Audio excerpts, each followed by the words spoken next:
Good afternoon and welcome to Going Back to Chemo Curtain, infusion number 49. I was able to have my infusion today because the bone marrow stimulating medication that I was given last week brought my white blood cell count up to just barely where it needed to be. And the MRI that I had Saturday did not show any further evidence of metastasis in my right shoulder.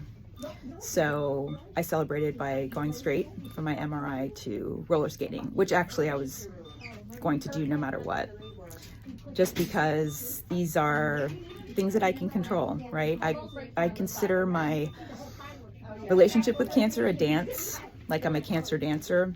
I know a lot of people use battle terminology, and that doesn't really apply to me. It just feels like cancer is making a move, I'm making a move, it's kind of a dance. So I posted some photos of roller skating lately up to my Instagram. It's just something that gives me so much joy. And again, this whole episode just reminds us of the things over which we do have power versus those that we don't.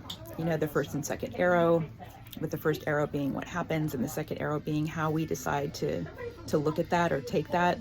And I was really heartened to see that the Stoics also call this double suffering. So the first suffering is like pain or illness, and the second wave of suffering is sort of our anger or our fear around it. And that's the part that we do get to control.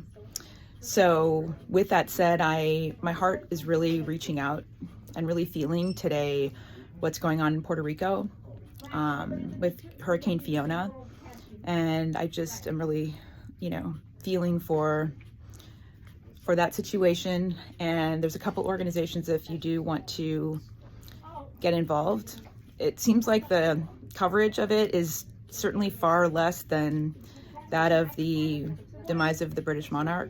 So just did a little bit of research in case it's of interest. So I know Global Giving is on the ground, and also the Hispanic Federation, if anyone feels so called to provide some support to all the people there that are suffering through this hurricane. Sending you tons of love on this Saturday afternoon.